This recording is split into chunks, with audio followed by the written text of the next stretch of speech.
Okay.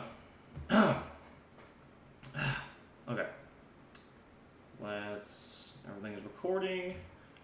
Got the physical copy recording too. Office is very echoey right now.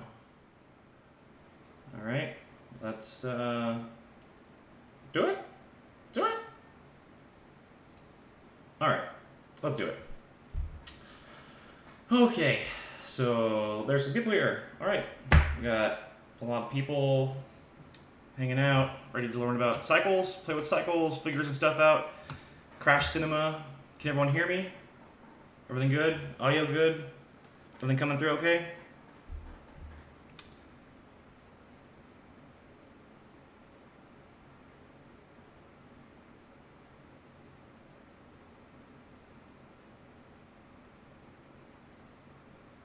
Awesome. Okay, so there's a stream delay happening just because of latency and everything. So feel free to ask questions. I'm watching chat and everything. I do a lot of hand gestures and stuff, so this is just going to be a thing that happens with the hands. We're right here, thanks to these guys, Insidium. They helped us out tonight. They're giving us a Cycles license to give to someone. I'm going to go ahead and turn on the robot. The robot is going to handle the entire process of the raffle. Damn, son, where'd you find this? Hey, thanks, Cowboy, for the follow. That's Fran Dresser, the nanny, coming in gift form. Okay, so I'm going to hit the robot.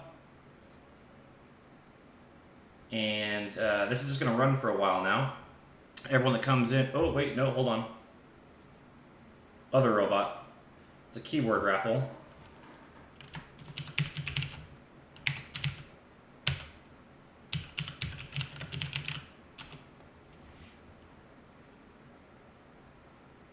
There we go. There we go. False alarm. False alarm. So everyone... hit that chat, type that command, and there you go. 3D Hermit entered. So this is going to just run. As people come into the chat, I'll be mentioning again to type that command, and that will get you guys all entered in for your chance to win. You know, someone's gonna get it tonight. The more you do it, it won't affect anything. You're only gonna get logged once. The robot's pretty smart. But all right, so hey Chris, use your power of Twitchquation and tweet out that we're live right now. Get us some more viewers and more potential people to win these guys right here. Delicious gift. Okay, so where I want to start with this is. So Cycles, it's a render engine. It's pretty much like your other engines, except for one or several big caveats that I think make it that for me they really. What was it? How did I word it in the quotable that I gave them? Basically, it's the render engine that I've always been looking for cinema. It feels very much like a piece of software that was integrated in and built into Cinema, similar to X-Particles. If you guys are familiar with X-Particles, it's the same folks that brought you X-Particles, brought you Cycles 4D, and what they're doing is taking the Cycles engine, which is an open source render engine in the Blender community, and they created a bridge that runs entirely inside of Cinema. And what this means is there's two things. One, Insidium is responsible for pushing core updates from the Cycles team, and Cycles is responsible for all core. So every feature that we don't have or is on the horizon, we can look that stuff up, looking at the Blender roadmap. Let me get that real quick and put that in chat, because I think this is really cool to look at.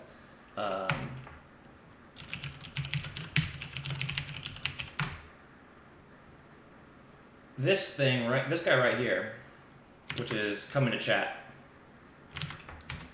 There's some amazing stuff in there, and it shows a lot of transparency. This is something that we normally don't see in our world, really, in like the cinema world, After Effects, Nuke. We usually don't see features on a map like this because these are things that sell software and stir investors and bring money to the table. Blender runs entirely off of the donation and the sweat of its community. So the people that are responsible for all this stuff are people that are working for donations and are working out of their hearts for as a passion project. And it's all open source. So everyone's contributing and adding things in and helping each other out. It's not just like a small amount of developers working for a company to generate profit necessarily. So that's one big thing. It's not a for-profit ran piece of software, which doesn't make or invalidate other pieces of software. I don't want to feel like I'm saying that other companies are bad because they're making money. They're just trying to make some dollars, and that's great. Everyone needs to make money. As a matter of fact, the Cycles 4D cinema plugin isn't free. It is, however, competitively priced. The next big thing that Cycles has going for it is that it runs on Mac, it runs on Windows, it runs on AMD GPU and CPU, it runs on Intel CPUs, it runs on NVIDIA GPUs, it functions under OpenCL, and from the way that the guys at Insidium have been presenting it to the community, they have all intents to push this puppy out to as many of the popular Cinema 4D render farms that we have available to us. Which means, and this is one of the biggest things to me, and it shouldn't be because I run my own Amazon cloud instance setup to do the majority of my renders. But what this means is that we can work on our new rad PCs that we've been building as a community with 2 to 4 GPUs, learning Octane and all the other render engines that we've been playing around with, and then flip our render down to CPU, ship it off to a farm, and get an immediate infinite scalability that I have been sort of troubled with the whole push to GPU rendering. I love GPU rendering, and I've gone a little overboard with the amount of GPUs that I personally own. I've got tons of them, and I have the ability to render on EC2 instances too. But this, to me, for everyone, is the best of both worlds. I'm sure there's going to be tons of videos coming out soon where people go and compare cycles to Octane and cycles to Arnold and cycles to V-Ray and cycles to Thea. I'm kidding. Yeah, so let's get into this. How I want to start this off is by building a very simple workspace that we can use while using Cycles, because Cycles has a very large node interface. It's an entirely node-based texture environment, and we're going to get into that and really dig into some of the nodes and see some of the powerful things we can do. I've got all the libraries that Insidium shipped with the plugin and the Silverwing plugin or materials too. I'll help kind of walk through and look at some of the nodes and explain what some of the nodes are that they're doing. And I also want to talk about what OSL is and all that. So yeah, let's do this. All right, I've started up in the regular cinema standard layout. And the first thing I'm going to do is create a Cycles 4D object material.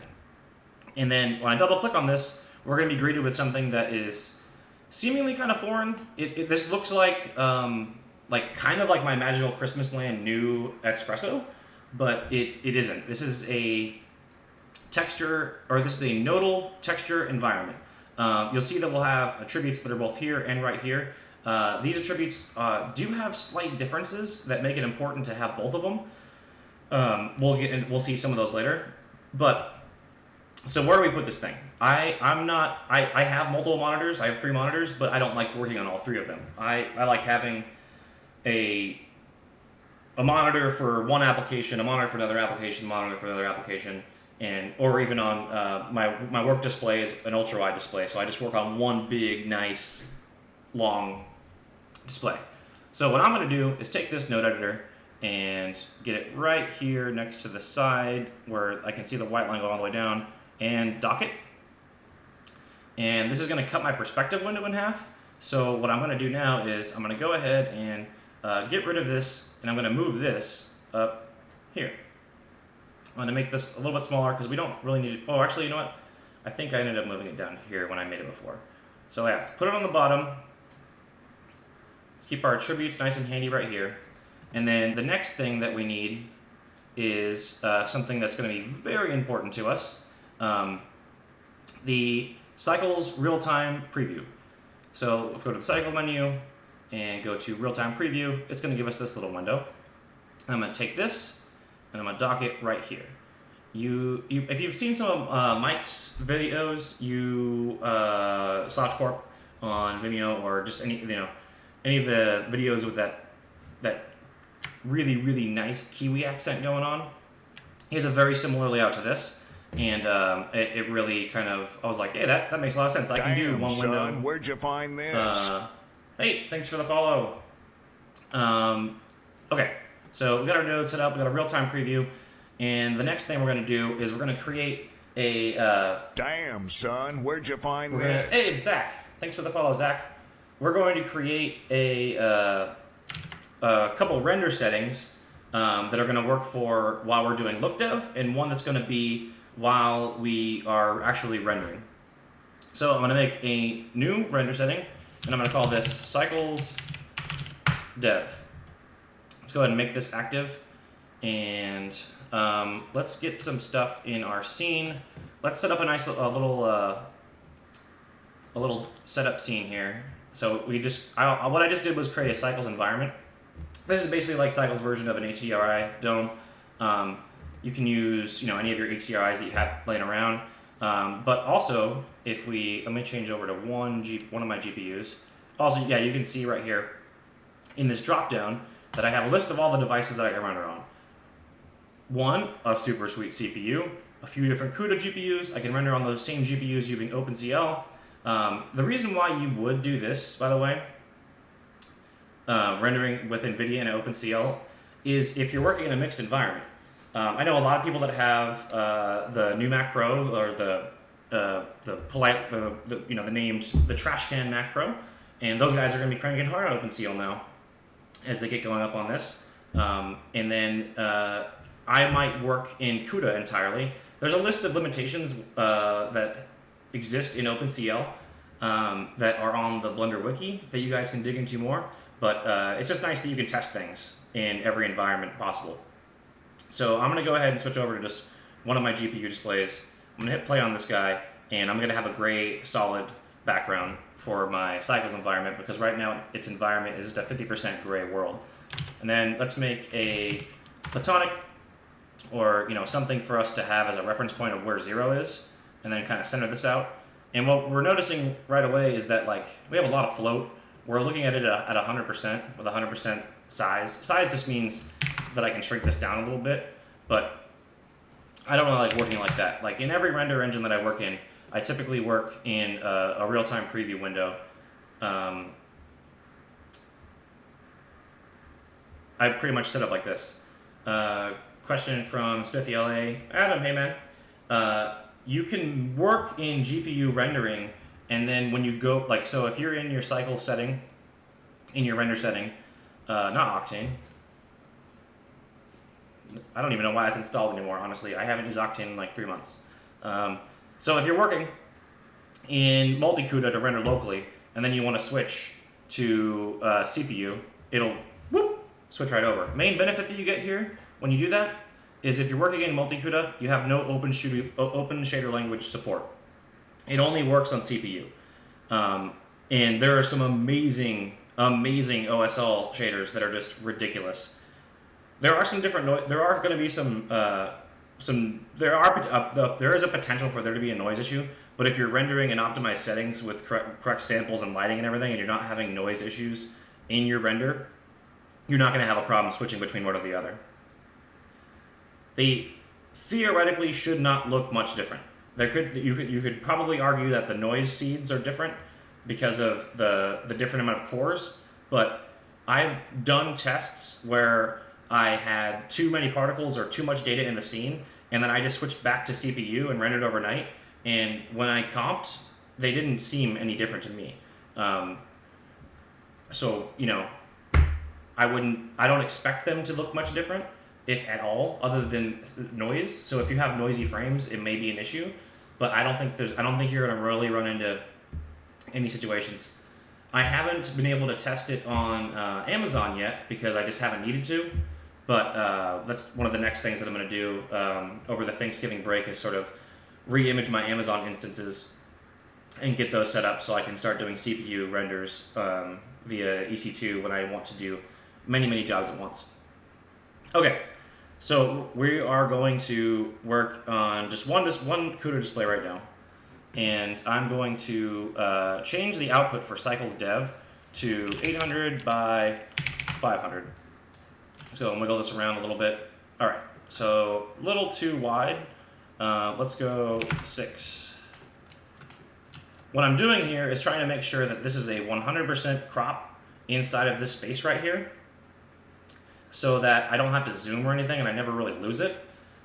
So that way, whatever I'm seeing in here is totally nice and locked and cropped, and I don't have any floating scroll bars. It also is going to make my development time faster because I'm not pushing 1080 or 4K or anything like that to my GPUs while I'm just doing look dev. That's going to be what I take and make my cycles render for. The next thing that we want to do is while we're working with GPU, we're going to always set our tile size to 256 by 256. There's actually a cool, I'll find it and tweet it out after this. I don't want to spend a bunch of time on the Blender Wiki looking up, or the Blender Artist Forums looking for it, but someone made a really cool formula for how to optimally divide your tile size based on your resolution of your final output. And it's a very simple formula that I've completely forgotten. But it's awesome. And if it's something that you want to use, you can. But for me, tile size X, tile size Y at 256 by 256 has proven to be the fastest usage of the renders. I also turn off progressive refine and leave on draw tile border. I like seeing a little cube crawl around the screen. If we go ahead and I'm gonna turn off save, making sure this is output to current frame, and just hit render to picture viewer.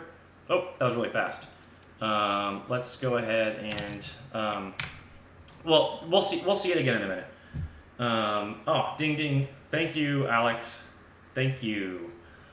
All right. So 4 samples isn't going to be enough. I typically start with 11 samples, and then I start working up from there or down from there, depending on where I need to go. The next important thing that I think people are going to be looking for and wondering about is, and for this, let's go ahead and pull in an HDRI image. So I'm going to close this, and I'm going to go to my background. Currently, my environment is just I have a background node here, and what I want to do is create a texture, environment texture. And I'm going to go ahead and pipe this color to this, and then right now it's going to throw me a bright magenta, and it's going to update and be bright pink. This is because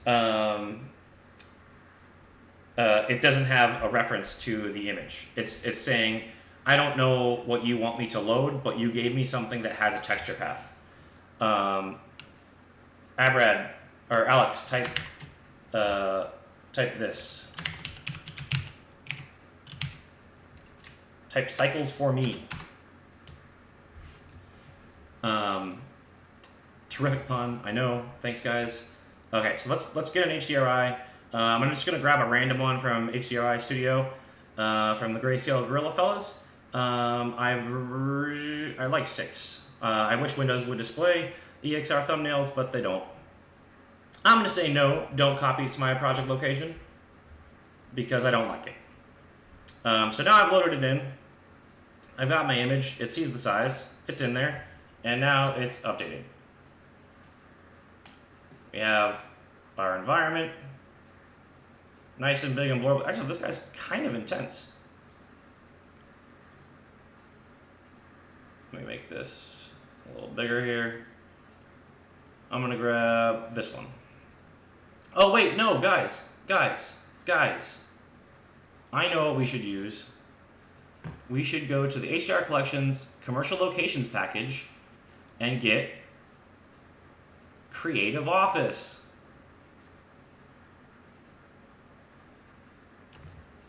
All right, now we're working in a Creative Office. We have a window, it's lighting, our platonic. Our office looks super cool, super swanky. This is gonna be a great environment to create in. But let's say that when you render to the picture viewer, and look, you can see all the little tiles. You don't want that image in the background, right? And you don't want to set up a mat. You don't want to create a cycles object tag and give it an object ID and have a mat to then mat it out again. So let's do this. Let's go ahead and open up our render settings again and turn on, get rid of our object tag for now. Let's go to our cycles environment. Let's turn off ray visibility from camera. We're gonna see that it's still in there. Well, it's no longer inside the RT preview, but if we render, we're not gonna have an alpha. It's gonna be black back there because there's still a big sphere in the background. So what you wanna do if you wanna render with an HDRI environment and with a transparent alpha behind your image is use this checkbox right here. Center this for everyone. Right here, transparent film. This is pretty much always on for me. And it's gonna allow you to have, let's go save, let's turn on alpha channel, output, go to cycles, turn off transparent film, go to single pass, look at our alpha. What's that? That's not an alpha, that's not what we want. Turn on transparent film, hit Shift R.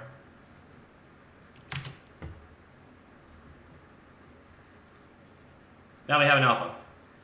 So that's what transparent film does. Pretty important setting for me, as far as I'm concerned. Okay, next. What's going on? We have a whole lot of fireflies happening on this this object here. Well, for one, we don't have an object material on it yet, so the engine, the material network isn't functioning. But we do have a lot of fireflies. We can do something like this, crank the samples up, and see a little bit further along how it's going to look down the road. But if we're going this high in sample count just to render a base level diffuse texture, we have some problems, and we can't make our lights bigger, so we need to solve that. Wow, I just got a Windows ad. Thank you. You got on the stream there, Cortana. So in Octane, I assume a lot of you guys are familiar with Octane. There was this little hot pixel slider that just went like, I don't know, where's the pixels? Are they gone? Are they gone? Slider, slider, slider, slider, slider. And eventually you didn't have them anymore. Well, with clamp direct and clamp indirect, you can control the GI clamp or the photons that are coming out of direct lights and indirect lights. I don't know why. What happened was I saw Chad was in the chat and I got a little starstruck. So hey Chad, how's it going? So let's do some direct clamping. I'm gonna change this to 4 and this to 4. This is sort of where I kind of start. This should start showing up a little more. This actually might not, just because of the diffuse texture itself and the power of the background. I'll set this up to where we can really show what is going to be a break for that. Let's get some X particles involved with this too. Let's delete the platonic. Actually, let's keep it the platonic. Let's keep going with the platonic. Let's close this. I'm going to pause this for a second. Whoop. And let's create an XP system. I'm going to create an emitter. And then I'm going to make it a gradient parameter. And I'm going to use speed for my parameter. I'm going to go ahead and check microaggression, check auto here. And that's going to let me automatically color my particles based on a gradient. I'm going to hit this little twirl down, right? And then I'm going to hit load preset. And then I'm going to hit my favorite preset. I just love the combination of colors that are in there, except for this black right here and this black right here. And I'm just going to spread these out a little bit. Just a little bit. Okay, next thing we're going to do is create a motion modifier, turbulence. And now we should have particles coming out at various colors. And because we have this platonic friend, let's go ahead and change our emitter type to object. And let's pass this object to our object. And now we have some center poly emitting turbulent particles. I'm going to increase our preview size to like 400 just so we have some more room to work with here. And I'm going to change my emission type to polygonal area. And I am going to change our, I'm going to make another turbulence. And I'm going to make this a little bit smaller scale and a little bit stronger. Then I'm going to make one more turbulence. I'm going to change this to curl. And curl is going to immediately say, yep, we're curl. So I'm going to turn down the blend a little bit. Turn down the add a little bit. I basically just want to have a lot of range of speed and flickers going on here for what I'm going to show you next. Okay, fair enough. Let's make this scale a little bigger. Turn the frequency down a little bit. Let's turn this, the curl scale is too low. There we go. That's more ethereal and shimmery. Much more shimmery. Shimmery. Let's go ahead and let's save this into a Dropbox folder called SciStream. Let's make a oops.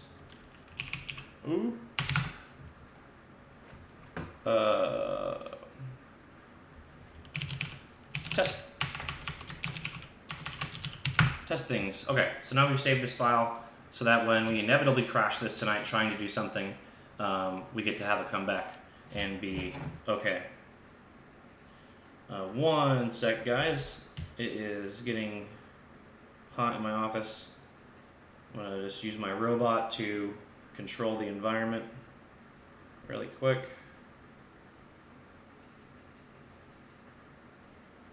It's actually not that hot in the house, just the office. One sec. I'm going to turn on my fan. My fan.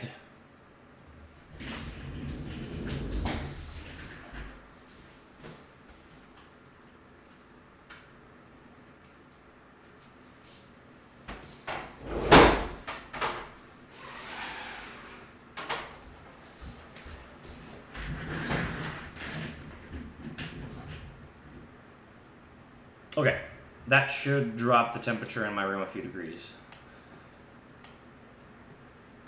Okay, okay. Now what we want to do is create a new cycles material and pass this to our emitter, and then I'm going to give it a cycles tag, a cycles X particle tag. And let's go ahead and pause it here. Open this up. Let's name this XPart. And what we're going to do is we're going to create a shader, and emission shader, and we're going to pass this to the surface. Let's actually delete that, pass this to the surface, zoom out a little bit here, and we should immediately get particles passed, and now we have just some regular emissive particles. Crank the strength up. We can increase their size. You know, this is generally, with a GPU renderer, you can go ahead and pass an object to it, zoom out, see a whole bunch of things going on there. And that's where you pretty much end with particle support for a lot of GPU render engines, or basically all GPU render engines. So, also, there's always been something that has bothered me in side of a lot of engines.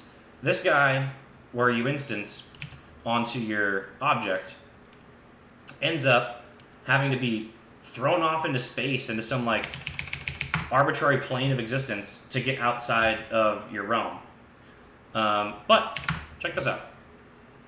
Create a cycles object tag, turn off camera, go back to 0, turn off our platonic.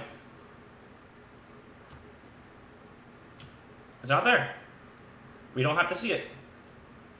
We can just keep this base instance out of our face. So let's let some particles emit. One thing that I like to do with, well, you know what else we need? We need to have nice moving particles. I don't like when we're using objects as a particle and they don't rotate. So here we go. That's some particles that are tangentially rotating, rendering within cycles on a GPU. But let's do this. So here's a little thing that I do with X particles.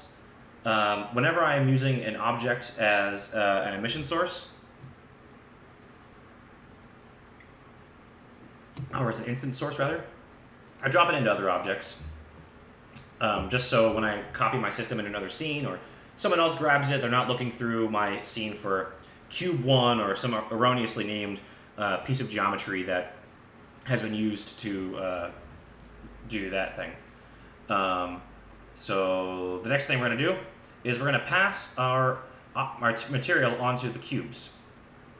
And we're now going to create a input, particle info,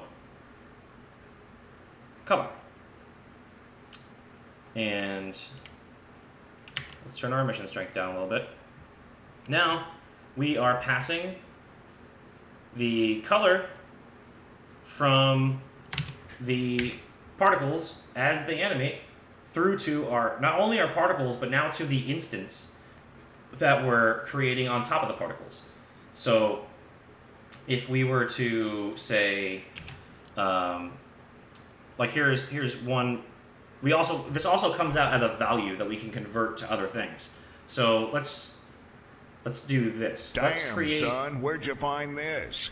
Hey, thank you 223TB man 3 for the follow. Let's mix this shader now with another shader. So that way these are all always on and always emissive.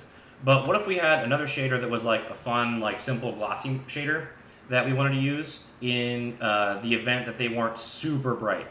So let's go ahead and hit shader, mix shader. This is going to be the node that we use to mix in. Alex, if you haven't hit follow already, hit follow and see what just happened. So all right, I'm going to do this. Pass this in as shader number 2. And then I'm going to hit another shader, and I'm just going to for the initial purpose of this, we're just going to make this a nice pink shader. And at first, this is just going to mix the two together and give us a base pink to be multiplied with, or to be mixed with. Basically, it's half and half each. Oh, sorry, this is an add shader. Let's make it a mix shader. And let's delete this add node. Let's put this shader into the surface. Shader 1, shader 2. Shader 1, shader 2. So now we have a diffuse texture mixing with an emissive shader. Oh yeah, you can render it. Yeah, check it out. Boop. Boop. Particles. There's the regular particles right there. Damn, son, where'd you find this? Hey, Brograph, thanks for the follow. So yeah, there's the particles themselves just being rendered with their color data being passed to each particle. based on the gradient that we've set up in here, which is passing them on via speed.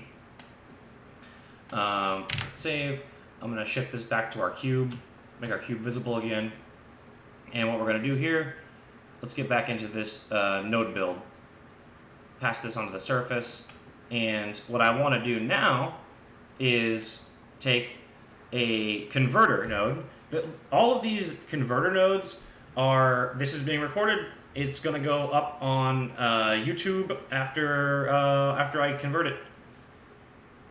So I'm going to use, on the topic of converting, so I'm going to use a converter node here. I'm going to go RGB to black and white. And this is going to give me well, actually, let's do it like this first. Let's not overwhelm. So what this has done is taken this gradient parameter here and converted this to a black and white value. And when I pass this value into our mix, now we're going to see some of these are diffuse, some of these are emissive. So let's go ahead and jump back to the beginning here, hit play. You're going to see that some of these are just our emissive shader, and some of these are diffuse shader. And why that's happening is because I've converted son, this where'd you find this? into hey, okay, Alpha, thanks for the follow. I've converted this into a black and white data, into black and white data, so that I can use it as a mixture value in here. But as you can see, it's not quite entirely there because this isn't true white. None of these get dark enough to really get down.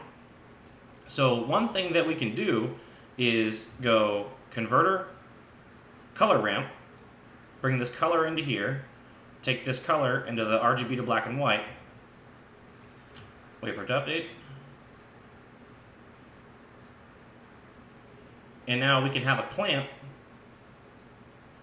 where we can kind of dial in exactly what color ranges we want to have be emissive. Oh, hey, Trevor.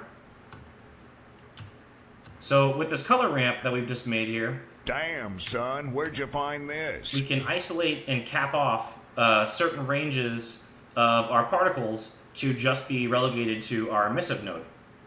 So if you wanted to have like a car paint material with some magma flowing on it on the one, you can do that. You can also do this. So I'm going to do a math converter, and I'm going to take the color value, bring it into here, and I'm going to change this to multiply. I'm going to delete this because the math node is going to do the same thing as the RGB to black and white, and I'm going to pass this to our mix value. And then I'm going to have a slider down here that will then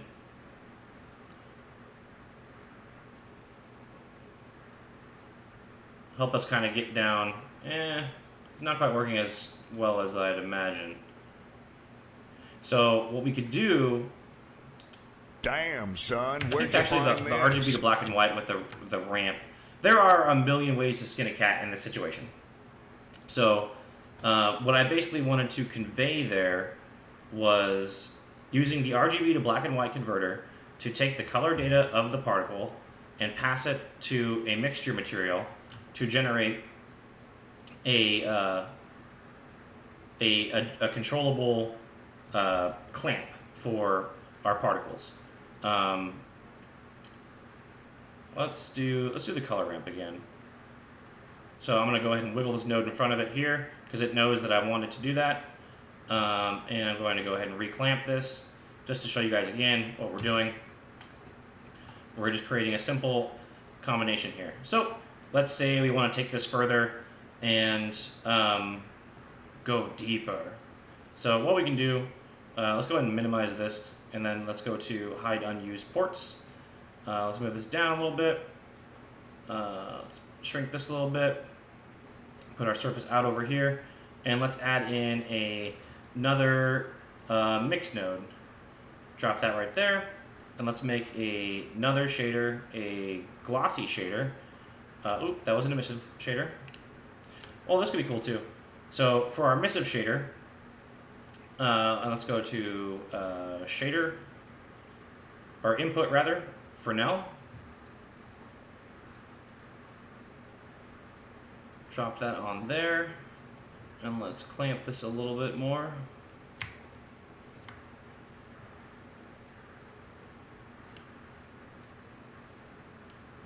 And then we can even take our color from our particle data and drop it into that.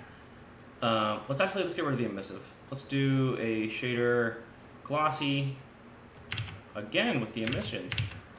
My mouse slip is just terrible tonight. Glossy.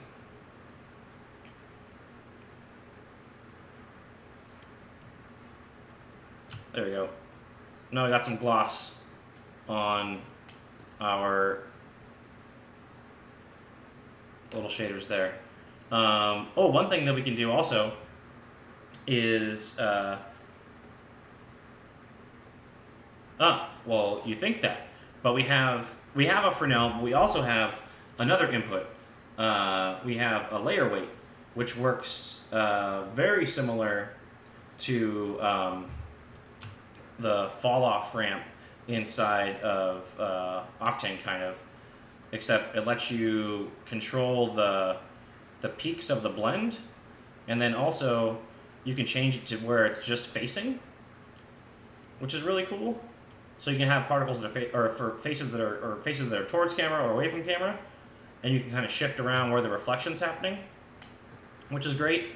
And another cool thing that you can do is take this layer weight. Let's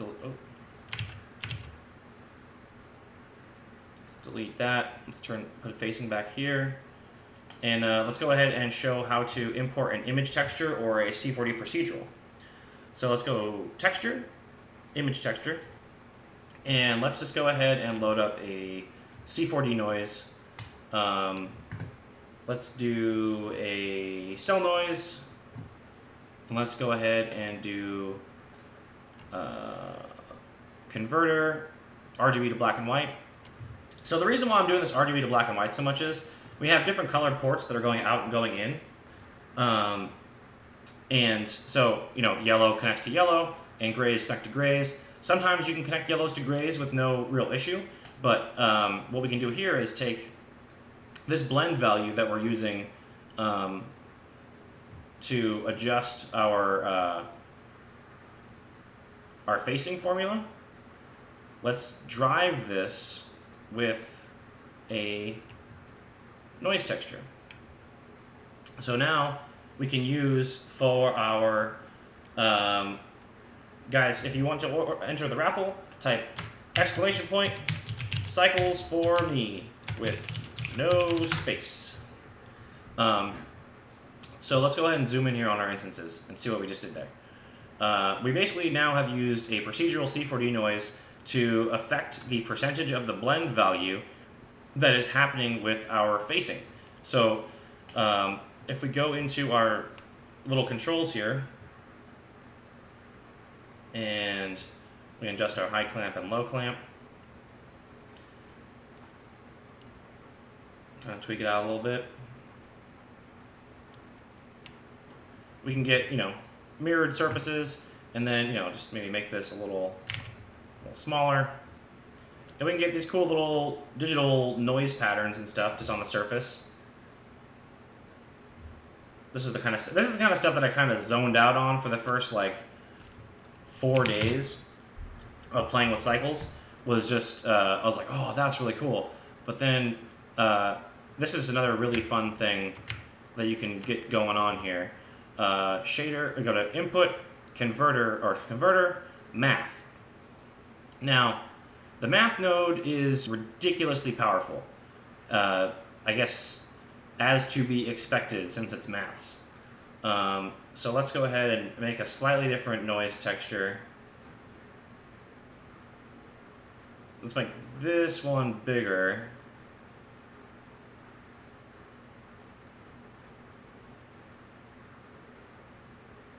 This one bigger, and I'm going to subtract this one from this one. Okay. Let's subtract, and let's put this RGB to black and white. And then now we get another little bit of layer into our texture design. where we can have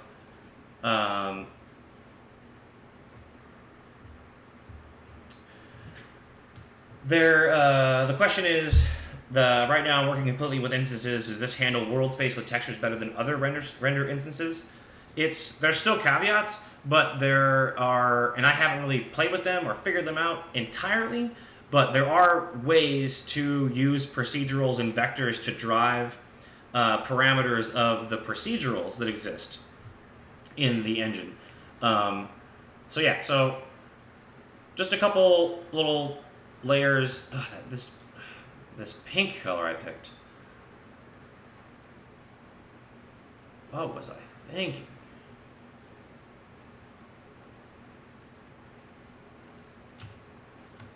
Well, that's no better. Let's go at least, let's go, there we go. So bright.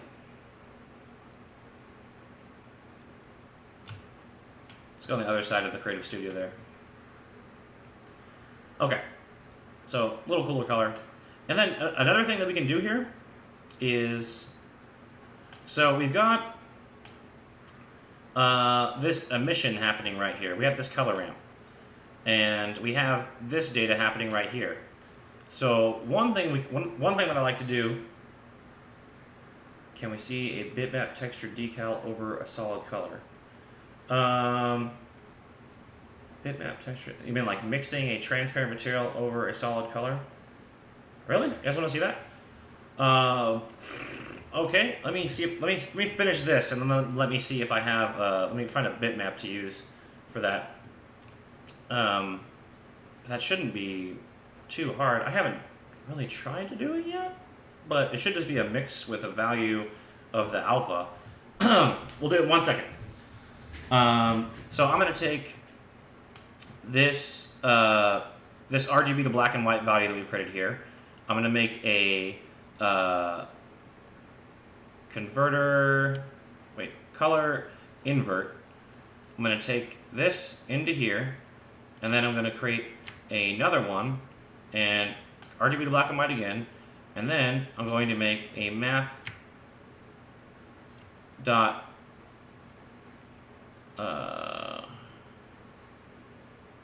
let's try multiply. Is that gonna work? Yeah. So now we're gonna get some of the inverse of that material into our. Actually, I still want the color to come through. Color still happening in the emission strength.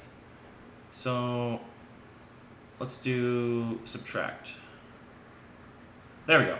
So now we're gonna get another level of our material, but this time it's getting eroded by the inverse of that noise map. So that way we have the two sort of intermingling. And then also, let's go ahead and take that value of the inverse and put it into our displacement. Actually, we're going to have to do one more math node because we want to be able to control the height of our bump. We have some bump happening right now, but if we want to control our bump even more, let's go ahead and make another math.multiply. Take our RGB to black and white value from our displacement, put it into value 1, and put this into value 2. The reason why I'm doing that is because this is going to always be a set known quantity. It's always going to be this level of bump, unless I run some colors before it otherwise. So I'm going to go into here. I'm going to go into here. And now I'm going to be able to multiply and get more bump out of it.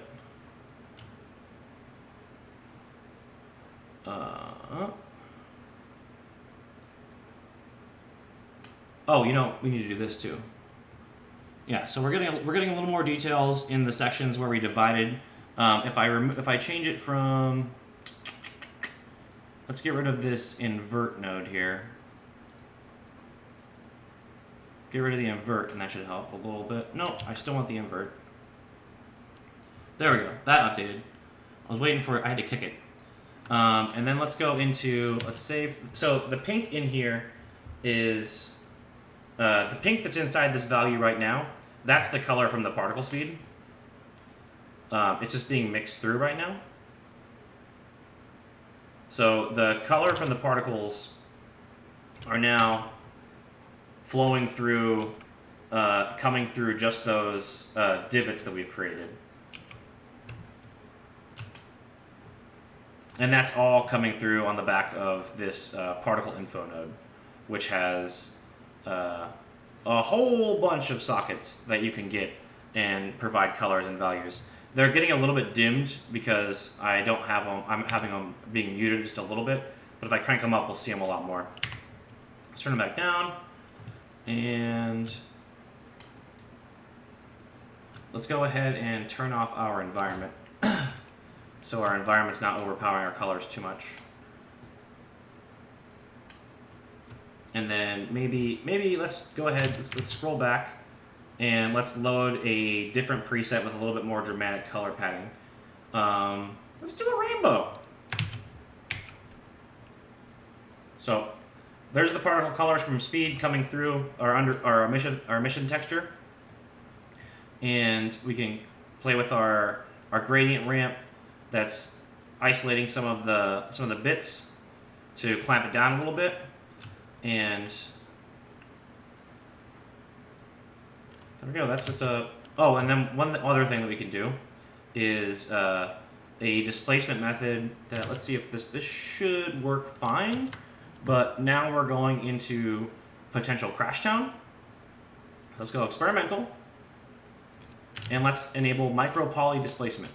So let's go all the way to our output node and go to material settings. And then under bump, we have multiple options. We have bump, true, and both. True is micro poly. Damn, son, where'd you find this? Hey, thanks for the follow. So now we should have both types going. And in our math multiply, we should be able to crank this. Oh, our cube only has... So we'll need some more subdivisions to get the micro poly up.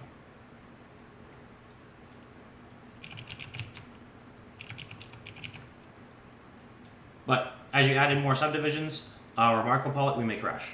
I may crash. Oh, didn't crash. But anyway, that's micro poly. Micro poly will let you do really cool multifaceted levels of displacement. And you can increase the subdivision rate that you're actually getting. But you can get some really cool stuff in micro Damn, poly. son, where'd you find this?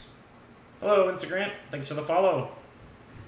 So I'm going to go ahead and turn back off experimental for now because I don't really need to get into micro poly at this time. And then let's go back to output, material settings. Let's put it on bump. And okay, so that's particle color to speed and a quick and dirty use case of some of the math nodes and how to use them to mix, multiply, add, subtract, and chew your way through into mixing.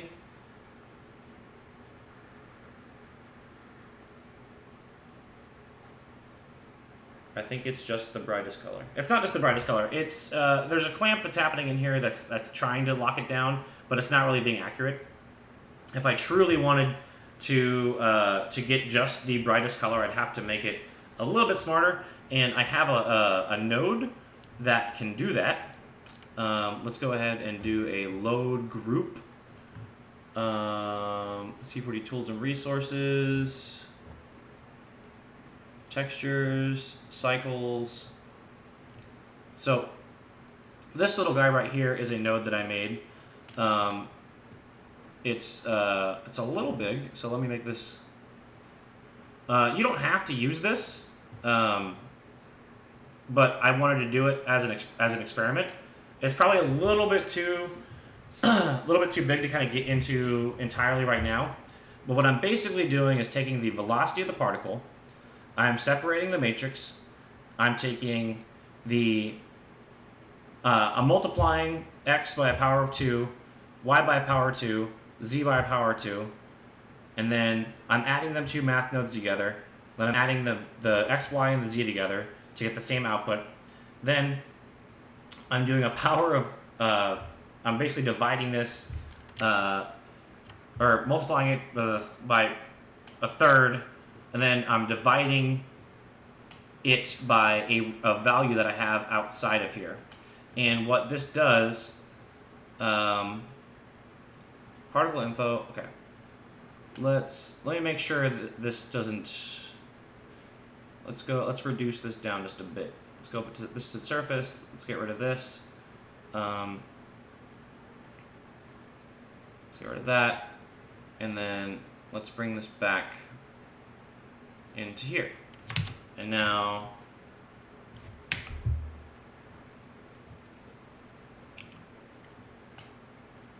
so this is actually another utility node, like that I basically made to just recreate the same thing we just did. This is overriding the gradient that we have. You know, we have that rainbow gradient going, but I basically made a procedural way that can overdrive and clamp, that I can then actually get the specific fastest particles out of it. So yeah, if you guys want to see more of this later, we can go into that too. Let's delete that. And then let's put this into here, this into there, this into there. And we're back to where we were before. Boop, bloop, boop, bloop. Or at least we should be. Yep, we're right back to where we were. Rainbow cubes and hot rocks. Okay. Let's save this. And let's see. The next thing I wanted to do was talk about. Okay. Let's do the image on a color thing. Let me see if I can do that. Cycles, object material, plane. Put this right on there. Let's create a cycles environment. In our background environment, let's go ahead and load up a shader, environment texture, connect the two. It's going to turn magenta, like it does. And let's go ahead and load up. Let's work in the Grayscale Gorilla commercial locations museum parking lot. Let's hit play. Let's see our beautiful plane rendered in a museum parking lot. A wonderful museum parking lot. To which location I can only but assume is in Chicago. Hey, I'm Chicago HDR. I'm going to turn down this strength value right here that I just modified. That's the emissive strength of the texture. Just turn it down just a little bit. Okay, so object material. We've got a diffuse. Let's go ahead and red J944. It turns pink like that because it says, I don't know where the texture is. What do you want from me? What do you want from me? I'm Chicago node. Okay.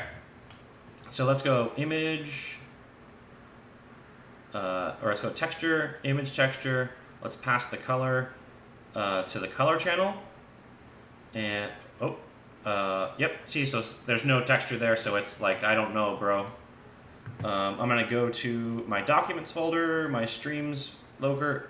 I'm going to load up the Insidium logo. So there you go. Image on solid color. Nailed it. Okay. But really, you want to see it on an actual solid color. So let's give it a cyan to mix with. Let's take a shader. Let's go mix shader. Let's go like this, and like this.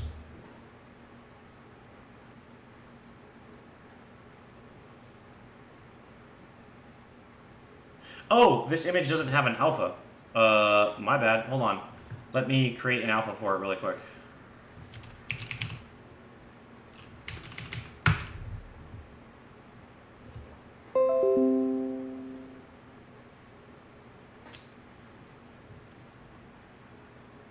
My setup is, I'm currently only using one GPU on there right now.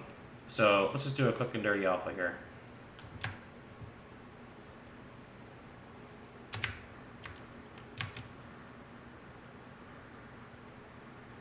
Boop. The client's gonna have problems with this.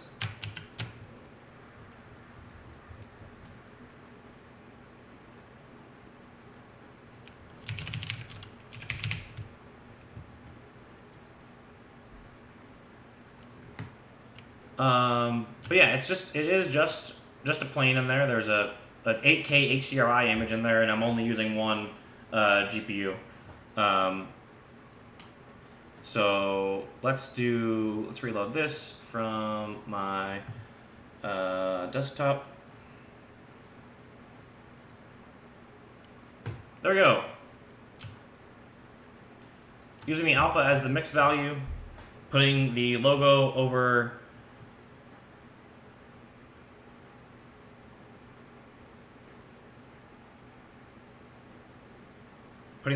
on a object. Yeah, you know, you can do the same thing. Let's go ahead and take this material, drop it on a sphere. Oops. And then with the sphere, we can get up in it. Oh, also, I just realized this. Damn, son, where'd you find Let's go back to this with our development settings. So now it'll be ridiculously faster because I have optimized settings going. Why this scene was moving much slower before is that I had my tile settings in my new default file set to 64 by 64, and they should be at 256 by 256. If you weren't here earlier when I kind of like explained the difference in settings between CPU and GPU, this video is going to go up online. Take a look at it when it goes up to the YouTubes. Increase my SEO. So now what I'm going to do is take a vector, a mapping node. Wait, no, that's bump. Vector, mapping. I'm going to pass this vector to this vector, and I'm going to take an input, texture tag, and map it. And now I can scale this, and there's a way to not tile it to which I can't remember at the moment. I honestly don't ever really work with. I haven't had to put a logo on an object in a very, very, very long time. So that's how I would slap a decal on an object over another material. And then you can do this. You can do the same thing that we just did before. We can take this mixed material right here, go shader, go shader, glossy, take the two, input for now. The reason why I'm mixing I'm using both the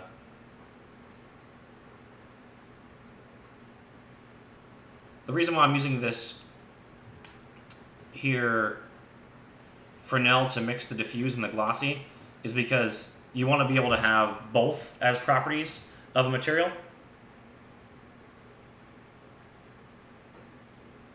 There are totally default PBR shader groups. You just have to load them. I'm pretty sure Mario packaged one up with the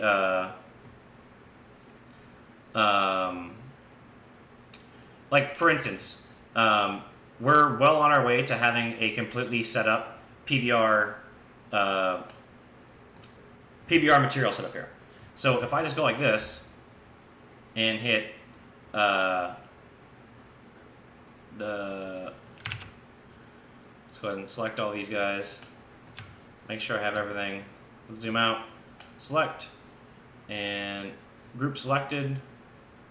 I can save this group right here as PBR material, create a new cycles material, open this up, load group, and inside have everything set up for my default PBR material setup. It's just, you gotta not throw stuff away after you make it. I'm pretty sure there were examples in the, did you guys get the downloads from, did you download from the cycle site? So I'm almost positive there was.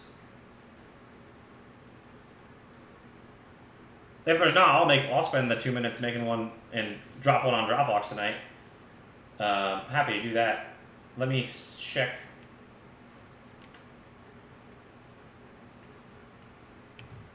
Let me check my tools folder real quick. Cycles, node groups, floor, inverse, map, negate, red, RGB gradient, spectrum, vector wavelength, degrees, radians, equals, floors, inverse. No, there wasn't in there. I know the Raffle Rao Silverwing, his free texture pack had a PBR one in there that you could easily call into a PBR material.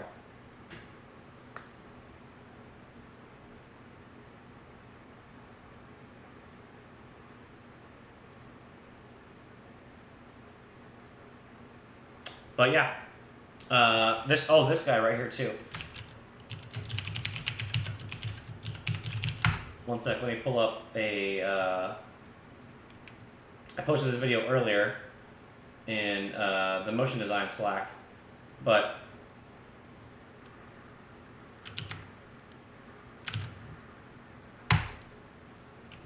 every single this actually brings to a really nice topic, is that every single cycles tutorial for Blender is a 1-to-1 translation to Cycles 40.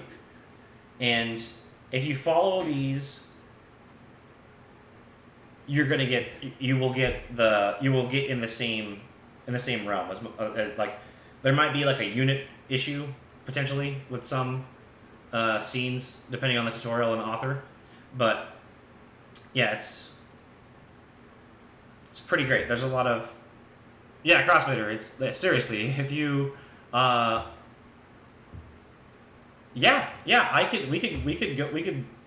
we could pull up any cycles. That's how I learned, but before the documentation was finished.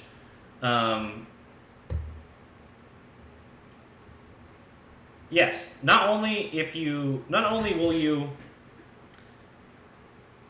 will the information you learn in the Blender tutorials for cycles carry over, you can download Blender for free and open up usually the .blend files that are attached with it,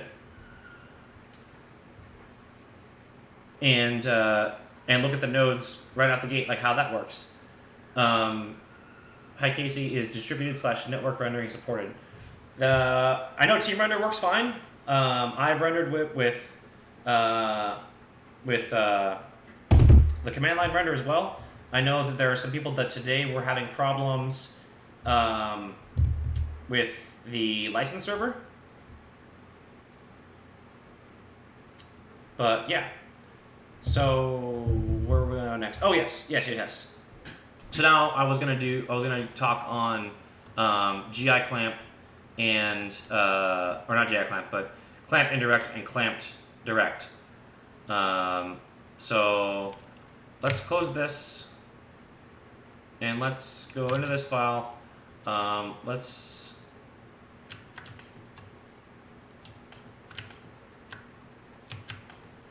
select all this stuff.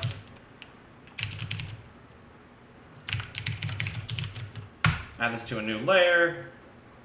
Go to my layer window. I'll turn this stuff off and hide it. Hey.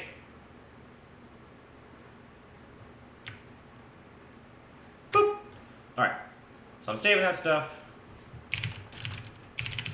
Particle thing.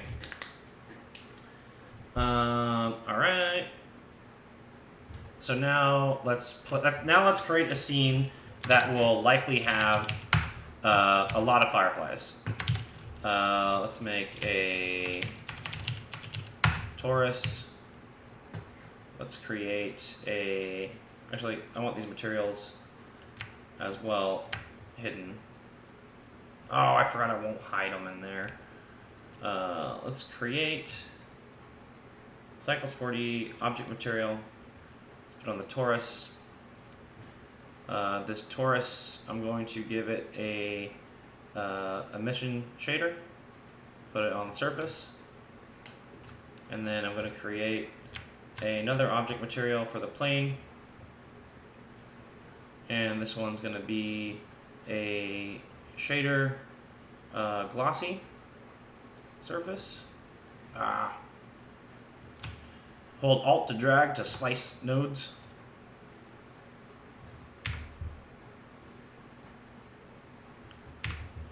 And then let's go ahead and load up an image. Let's add a little bit of roughness.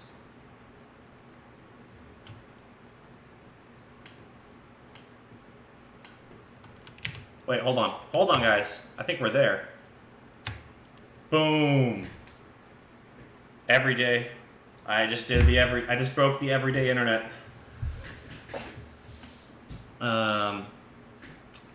Let's mix this. Let's add an image texture into this. Image texture, normal. Oop, that's environment. Image texture, normal. And then you want to add concrete displacement? Hold on, I gotta hop into my textures folder.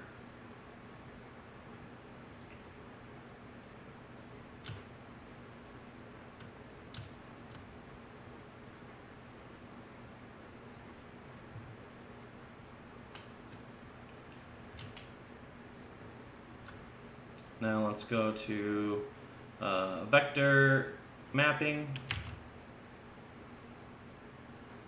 Damn, why do I keep hitting fucking bump?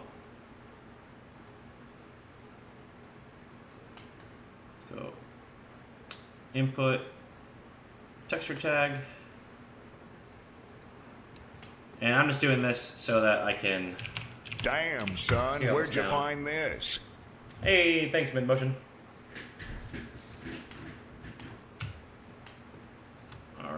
And I think that it's not going to update that scale. I'm still not entirely sure on what updates and what causes the update and what causes it to not update. But sometimes scaling things and stuff like that. There we go, that updated.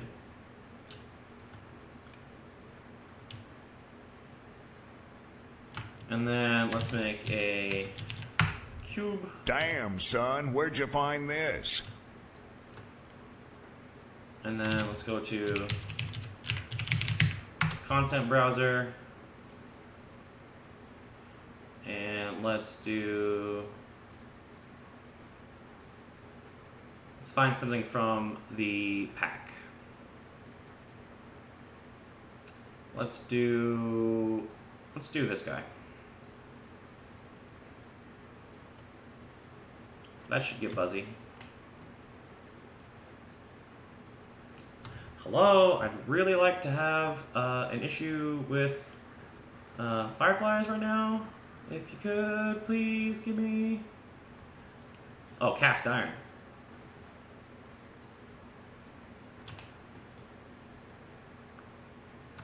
And then maybe let's bring back our.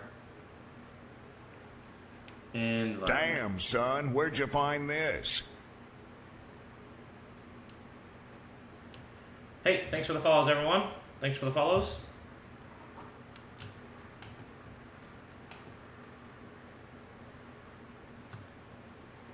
Okay, here we go. There's some fireflies. So now what we're going to do... Oh, that's why I couldn't.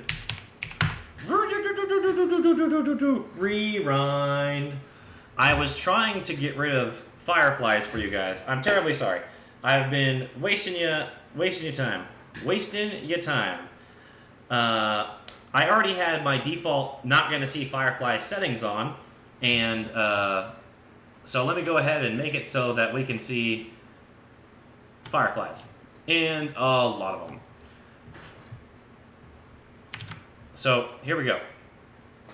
What we do to get rid of fireflies is clamp direct and clamp indirect. So let's start with a high value, and then just see what happens from there. So this should begin to update for us.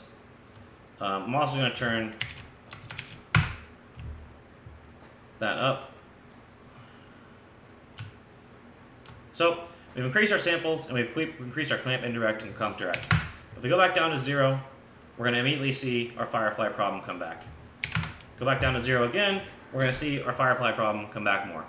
So we can go up to 9, we can go up to 9, and these are the values that you basically kind of get to play around with to reduce the fireflies that you're having in very problematic scenes, like this, with emissive objects that are outputting power values that are just totally not accurate, and you're working in a low amount of samples.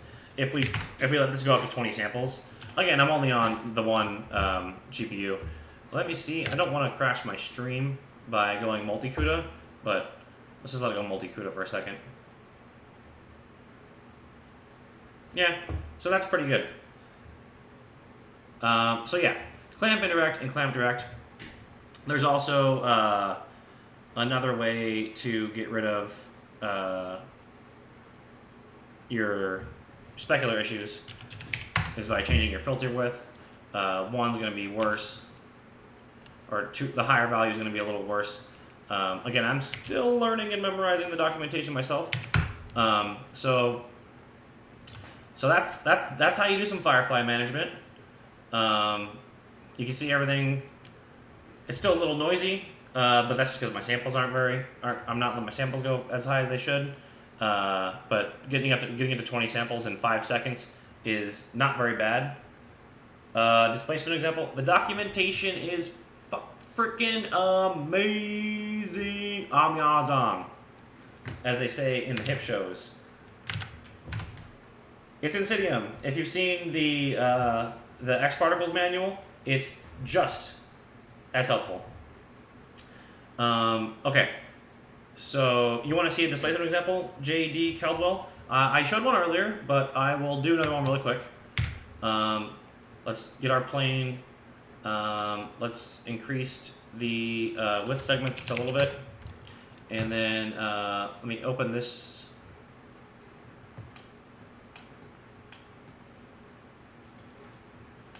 And then I'm going to go ahead and load in image texture, and I'm going to load up a texture from the Real Displacement Textures website.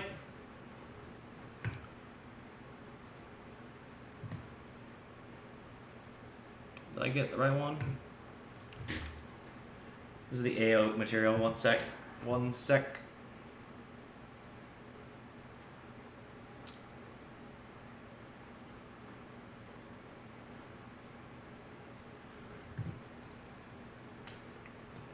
Here we go, and I'm going to go ahead and take this image texture, and I'm going to convert it to a black and white value, and I'm going to add a math node, and I'm going to make it multiply. I'm going to go color, RGB to black and white, input 1, connect to displacement, and I'm going to turn this up. So this is just functioning at regular bump. This is not functioning as true micropoly displacement. So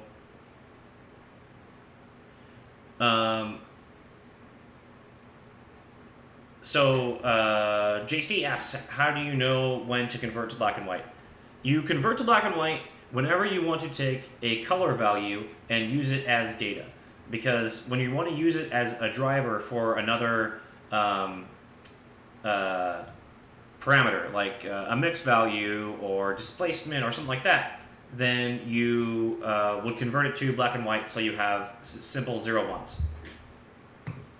1s. Okay, so let's turn this down just a little bit. I'm going to change my material settings. I'm going to change, so I'm going to select my output node. You can do it on any node really, anywhere in the graph. You know, the material settings controls the whole thing. I'm going to change this to true. I'm going to hit save, and I'm going to turn back on experimental so that we can have micro poly displacement enabled. Now, micro poly displacement is actually going to displace based on the let's increase the amount of subdivisions we're allowing it to do. It's going to displace the material based on subdivisions, similar but not as exact as Cinema's sub-poly displacement. So let me increase this. Actually, let's do this.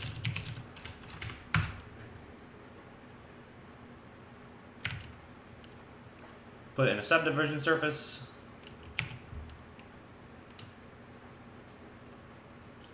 And there is micro poly displacement being driven by a math node, being sent to the GPUs, coming back and rendering. You know what I should have done? Oh, yeah, I guess I'll do it.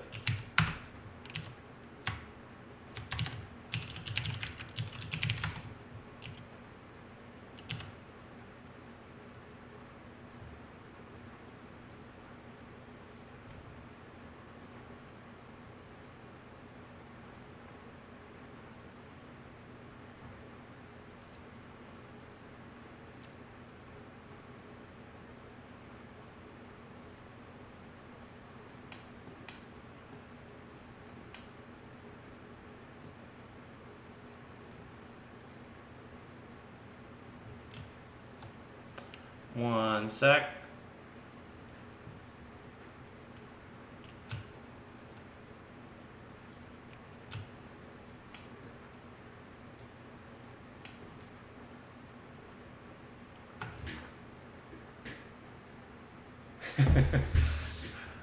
Yeah, that's micro poly displacement in a nutshell.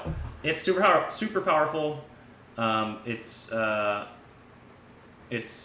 fun to play with, and I think that it's really nice.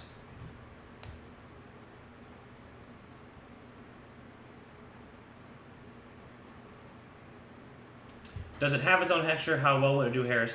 Okay, since I want to get into curve rendering anyway, let's go ahead and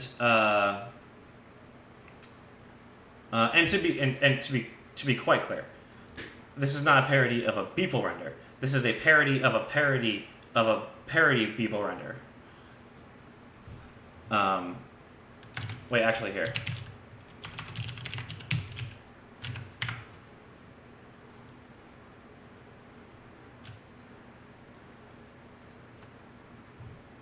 Let's make it have...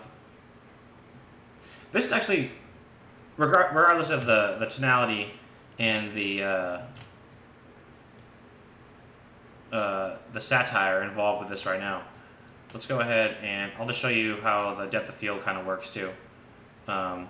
Let's turn off this torus real quick. And in our depth of field, go to f-stop.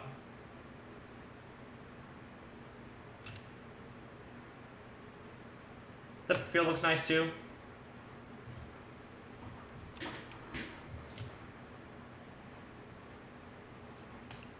There's no autofocus like in Octane, so you gotta kind of hit it on the right spot on your target and everything. But the depth of field goes real quick. I really like the way it works. You have the ability to control your blades, your rotation, all that good stuff. So now there is an example file inside of... I don't think There's lens distortion. I haven't found it. Let me open up one of the sample files that was provided by the team, and I will show you hair. I'm going to copy this all, pause this. I'm going to go into my test file again. I'm going to make a new layer. I'm going to call this people.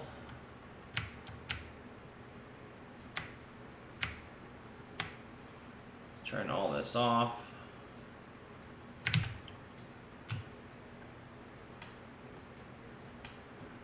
And so our hairs.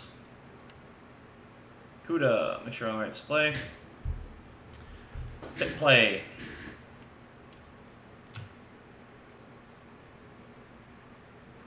So this is a abstract render of hair. It has currently quite a bit of hairs going on, and its hair material runs off of this. So you have this node inside of Cycles called the hair intercept, and the hair intercept can the hair info intercept lets you map gradients to hair. So, if we adjust the gradient, we can, clamp it to just the tips. I regretted saying just the tip as I said it. But yeah, it handles it pretty well. If I pause the RT, my scene isn't handling the amount of hair or splines that well, and it's only nominally bothered by having the amount of data being sent back and forth from the GPU on the back of the CPU. So yeah, that's hair. It's super powerful. And now let's go into the rendering the X particles trail. This is something that I really like doing too. I'm just gonna delete this stuff. I'll make a new system. I'm gonna create an emitter. I'm gonna change this to gradient parameter. You know what? 4 more years. 4 more years. 4 more years.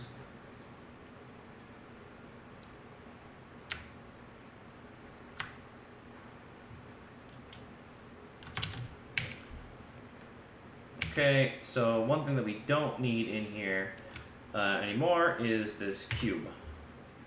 And we won't use that particle tag. What we're going to do now is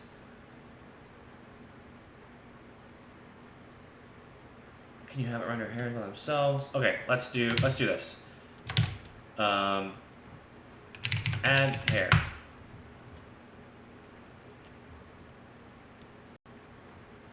Let's create this object material on there. This is just default add hair.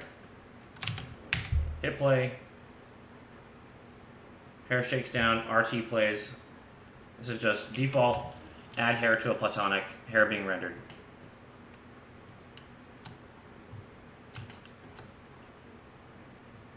So, just straight up hair.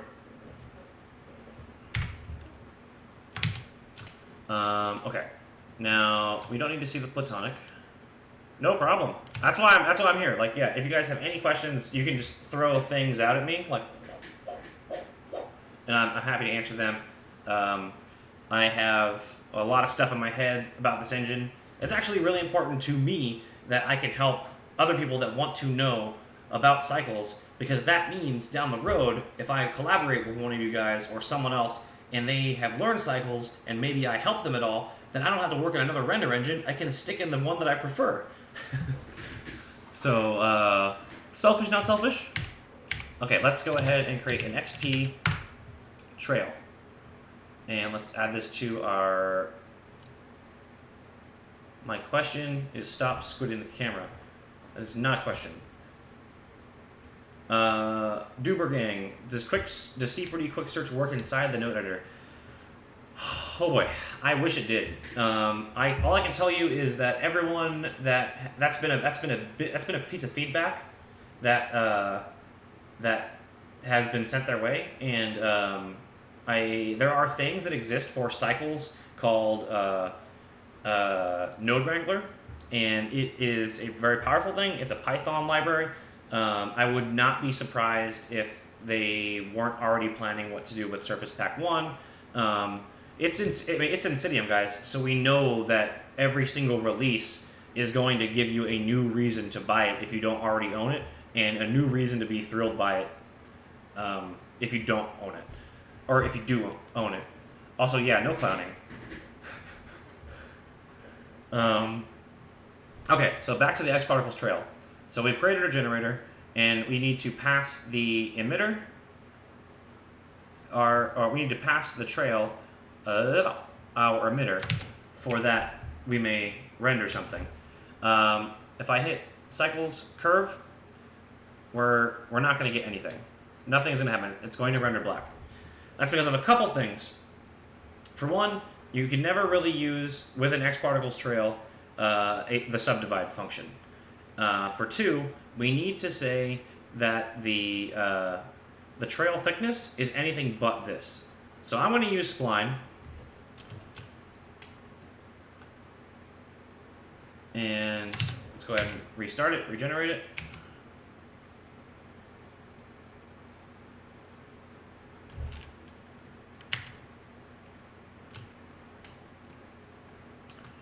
Oh, wait, hold on. Set from spline. Why did that not work? Hold on, there's a step to get the trail. I'm gonna search the manual real quick. Rendering trails. Sci curve tag.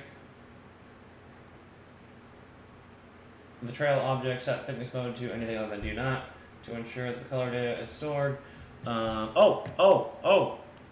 Dummy alert. I don't have a material on it. So let's give it an object material. Boom! There we go. Now we have a color on it. But that's not that interesting. We can already do that. We could already do that before. So let's go ahead. Let's give it some length. 30. We can already do this in every engine. This is not too tremendous. It is a little. Does cycles render natively accept standard X particle materials? It does not. It also does not accept standard Cinema 4D materials. You have to use only cycle materials. So let's go ahead and delete this node.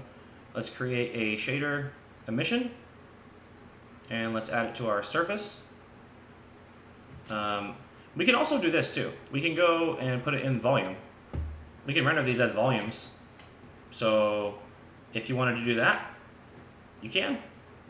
You can render these as volumetric intersecting additive points and get some really interesting details going on here.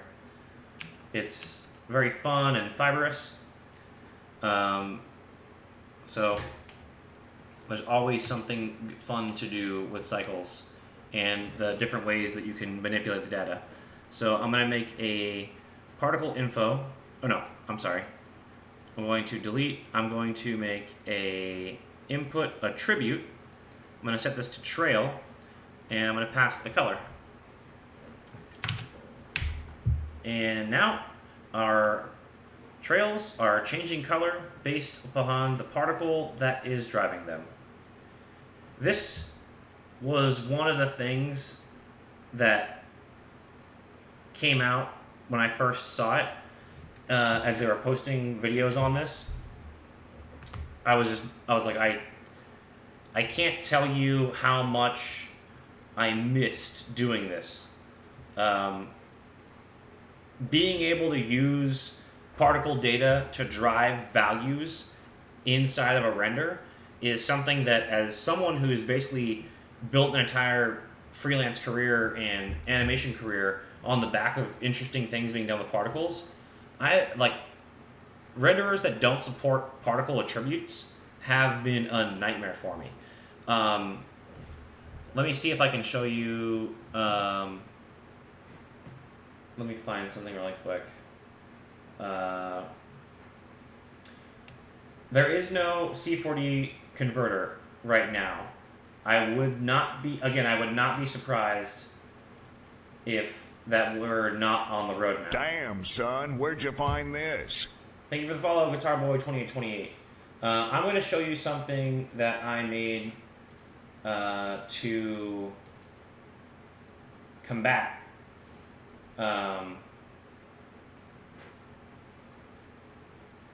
Let me see if it's in here. Yes. So this is how I, in Octane, had set up particle-based color to instances. And what this is doing here is taking X particles, converting it to thinking particles, calculating the speed, putting a range mapper across the speed, setting the condition to be a gradient of 24 points based upon particle total velocity, and then changing the actual instance attached to the thinking particle based upon how fast that particle was moving. And now I just do this. And I couldn't be happier.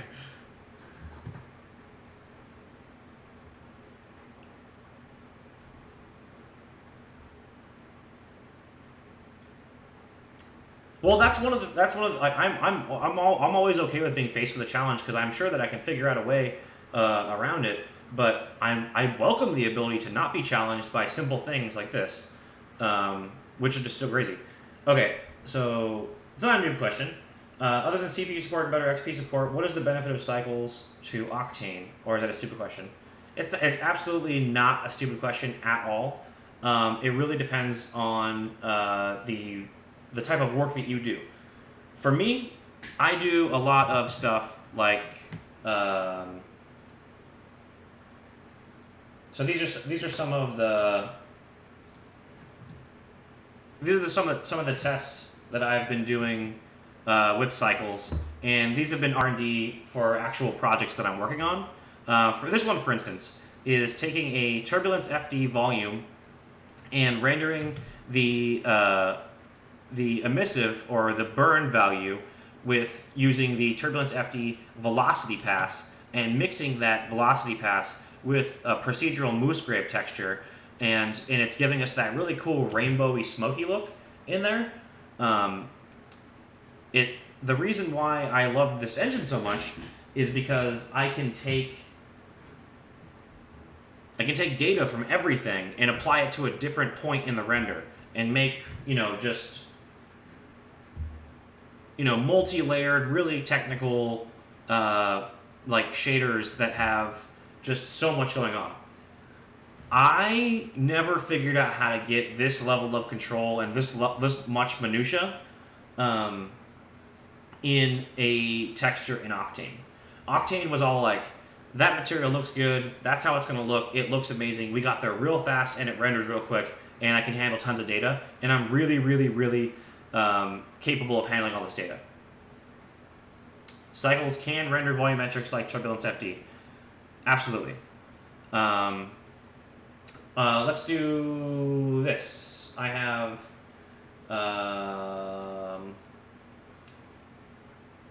I'll open up the example file that they gave us in Cycles. I have played with Arnold. I really like Arnold. It has great support. It's very, very slow.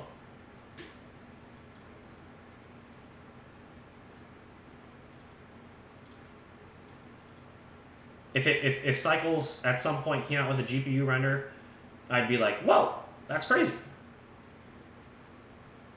Honestly, I don't want this to turn into which renderer is better than which renderer. because it's really. I don't think that I can do the. Let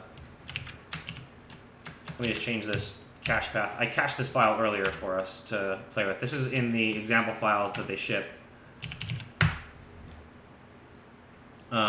So this is us loading up a TFD smoke sim on just one GPU, so it's going to be a little slow, but this is effectively how you build those type of materials. I mean, they perform fairly well. It's you can do a lot of things to manipulate the smoke after the fact. Like we can take this noise texture right here that's coming out, and take a moose grave texture, which is a procedural noise, and let's go convert to RGB to black and white, and then let's. So these the absorption and the scatter are being multiplied together based on this value. We can turn this down to change how much colors are mixing and how thin and how dense the smoke is in this setup that we have here. I'm only using one GPU right now because my CPU is also being used to stream and encode and transcode the render. So I'm going to make another math node here, a math.subtract, and I am going to subtract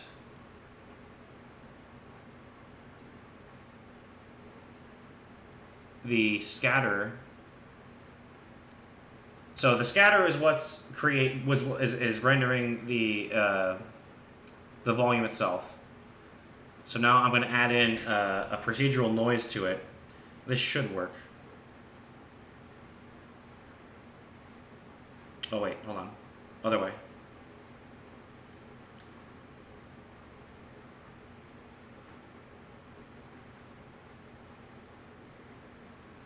Nah, I can't. I don't remember how to set that up right now. I'll be too noodling. But basically, what I was trying to show is, taking this procedural texture here.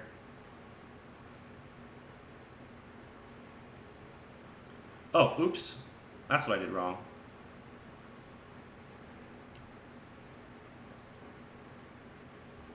There we go. Okay, sorry about that. So what I just did there was I took this texture, this multifractal texture, and subtracted it from the volume of the Turbulence FD volume, which let me put a little bit of an extra amount of noise and scattering disruption into the smoke itself. It's super powerful. It's super awesome. Let me go ahead and do one more thing here. Oh, let's close this file. This is our hair. Let's go back to our test file. Okay, so we did this. Okay, so this is something that's on the in the early days of development, but I am so excited for this. So let's go ahead and delete that. Oops, what did I do? Oh, I deleted the Sonic. Turn off Sonic, get rid of the trail. So I'm gonna hit F8, and now I'm gonna create a sphere. And this sphere is going to be a volume. So I'm going to give it a. I'm gonna delete all these materials. I don't need any more. Oh, except for my environment material. I want the environment material. Okay, so my emission is colors, and then I'm gonna make a follow surface modifier. And my follow surface modifier is going to use this sphere. So that way my particles are all swirling around this surface. I'm also going to create a lot more particles.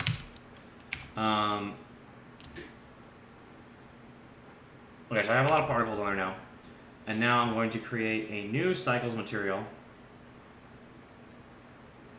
Put it on our sphere.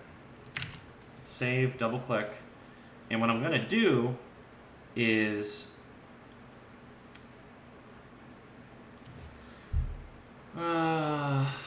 okay, so we're going to do shader, volume absorption, shader, volume scatter. Actually, you know what? I have a pre-made file I did for this earlier.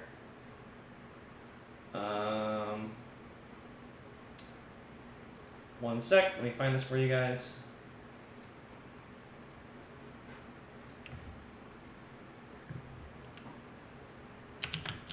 Let's bring this into here. I just want the material. Okay, so let's put this right on the sphere. Save. So this node right here, the point density texture. The point density texture is C4D Cycles plugin launched today. Okay, so this point density texture allows you to take points and data from all of these objects. More to come too. Much, much, much more to come. Because you can use in Blender, you can use points from an object, points from oh wait, guys, it's 9:45. Wait, JC, hold on. Let's do the raffle.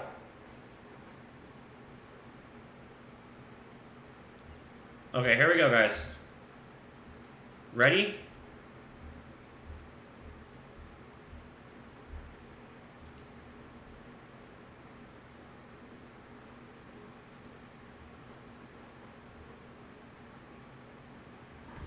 What? Way to go! Dude, congratulations. It wasn't rigged. It wasn't rigged. He had just as much chance to win as all you guys. Also, like, 16 people that came into the chat never joined the raffle, and we've been streaming for almost 2 hours now. So JC, hit me up on Slack. I'll pass your information on to Insidium. I think you just bought a license though, so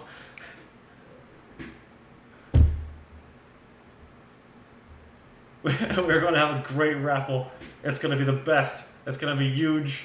Wasn't rigged. So yeah, that was the raffle. I'm going to show one more thing with this point density setup. I'm using the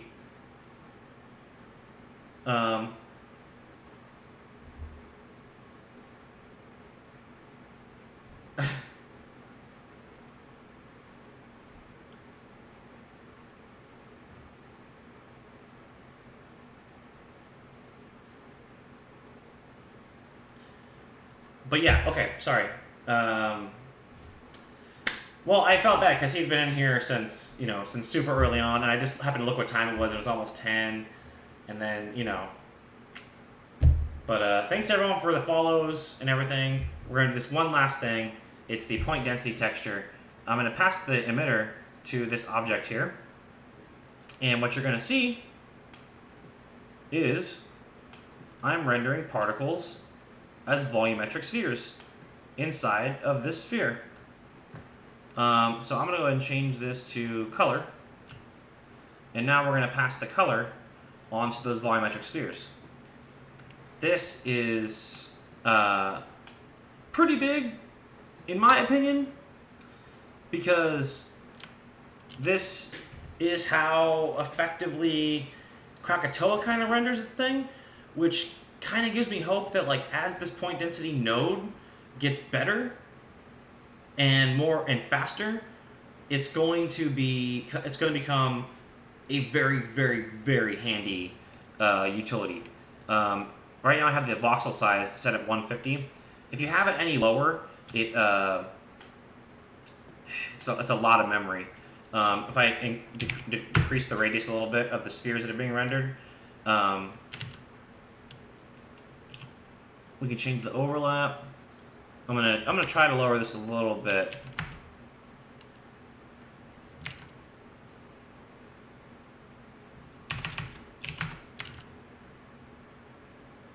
But yeah, so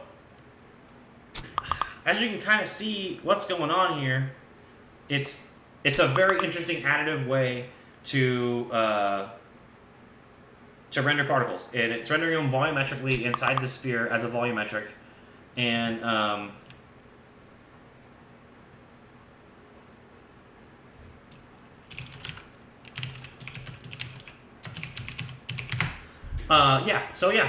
that's pretty much the last thing that I really wanted to show.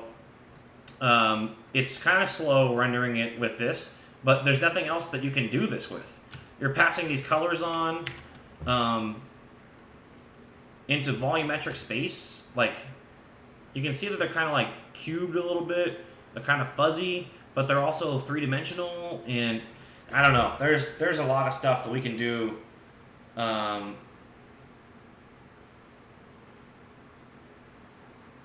Red J944, you can render depth of field with everything. Let's make a camera. Cycles, camera.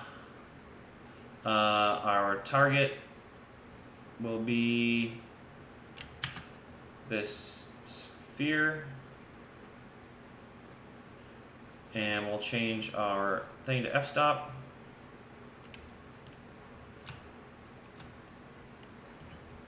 Change our f-stop to 0.2, 0.1.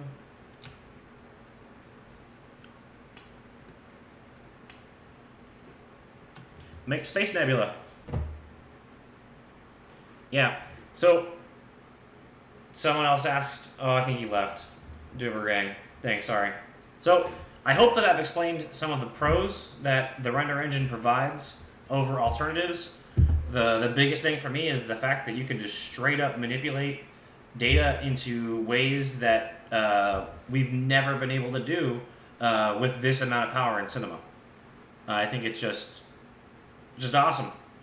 Couldn't be more excited for everyone to get this render going and use it in the wild. So with that, guys, I am gonna call it a night. I'm tired. I gotta get up for work in the gym in the morning, but I hope you guys had fun, and hit follow if you haven't. If you haven't hit the follow button already, hit the follow, because I'm gonna stream again this week and get into some more advanced things and try to answer more questions and just have some more fun with cycles and answer more questions from you guys. Hope you guys have questions. Take care, all.